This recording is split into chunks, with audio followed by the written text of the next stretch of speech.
बंद कमरे में 4 घंटे तक मंत्री की नरेंद्र मोदी ने ली क्लास प्रेजेंटेशन देखकर प्रधानमंत्री हुए नाराज। कैबिनेट विस्तार से पहले गिरेगी कई नेताओं पर गाज।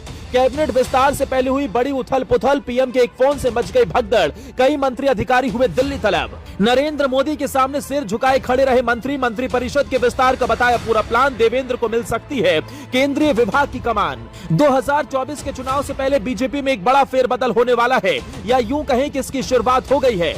महाराष्ट्र में हुए सियासी बदलाव इस बात के सबूत है कि बीजेपी कई राज्यों में इस तरह के बदलाव करने वाली है। मैराथन बैठक और राज्यों का दौरा इस बात का गवाह है कि नरेंद्र मोदी और शाह की जोड़ी इस बार भी कमाल करने वाली है। वहीं एक तरफ देश में सियासी उठापटक चल रही है, तो दूसरी तरफ अब भी नरेंद्र मोदी अपने सिपाहियों को गुरु मंत्र देने में जुटे हैं। महाराष्ट्र के ताजा सियासी घटनाक्रम और कैबिनेट की बैठक के बाद मंत्रिपरिषद में फेरबदल की अटकलें तेज हो गई हैं। खबर है कि महाराष्ट्र के कई नेताओं को जगह मिलने वाली है। इससे पहले प्रधानमंत्री मोदी ने 2021 में आखिरी बार अपनी मंत्रिपरिषद में फेरबदल और विस्तार किया था। इसके बाद उन्होंने कुछ एक मौकों पर कई मंत्रियों के विभागों में बदलाव किया था। 2021 के मंत्रिपरिषद फेरबदल और विस्तार में मोदी ने 36 नए चेहरों को जगह दी थी, जबकि 12 तत्कालीन मंत्रियों की पद से छुट्टी कर दी थी। लेकिन अब खबर है कि आगामी चुनावों को देखते हुए इस बार के मंत्रिपरिषद विस्तार में कुछ कैबिनेट मंत्रियों को संगठन में जगह दी जा सकती है। इसके साथ ही संगठन के कुछ प्रमुख चेहरों को सरकार में शामिल किया जा सकता है। इन सिलसिले में बीजेपी के कई दौरों की बैठक भी हुई। इन बैठकों में केंद्रीय गृह मंत्री अमित शाह, बीजेपी अध्यक्ष जेपी नड्डा और बीजेपी के संगठन महामंत्री बीएल संतोष शामिल रहे हैं। तीनों नेताओं ने 28 जून को प्रधानमंत्री मोदी से मुलाकात की थी, जिसके बाद अब खुद नरेंद्र मोदी ने मोर्चा संभाला।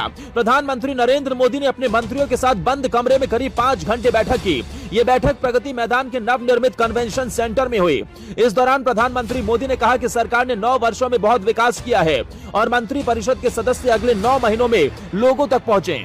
इतना ही नहीं, बैठक में पीएम को प्रेजेंटेशन भी दिखाया गया, जिसमें गृह मंत्री अमित शाह, नितिन गडकरी, अनुराग ठाकुर, जी किशन रेड्डी समेत कई मंत्री मौजूद रहे। बीजेपी के शीर्ष नेतृत्व की कई दौर की बैठकों के बाद केंद्रीय मंत्रिमंडल में फेरबदल की संभावना को लेकर जारी चर्चाओं के बीच ये बैठक हुई। वहीं बैठक में पीएम ने सबको जल्द अधूरे कार्य पूरे करने के आदेश दिए। प्रधानमंत्री कई मंत्रियों के कार्य से संतुष्ट भी नहीं दिखे और फौरन उन्हें आगाह भी कर दिया। वहीं मंत्रिपरिषद की बैठक में किसके नाम पर मुहर लगेगी, इसको लेकर भी चर्चाएं हुई हैं, जिसमें एनसीपी नेताओं का नाम भी सामने आ रहा है।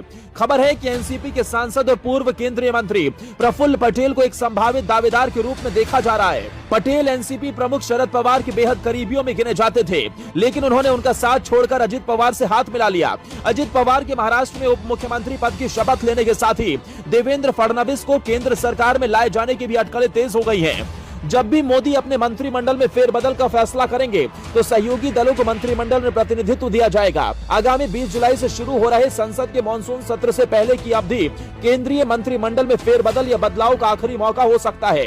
इसलिए मंत्रिमंडल में फेरबदल या विस्तार की संभावनाओं को और बल मिला है।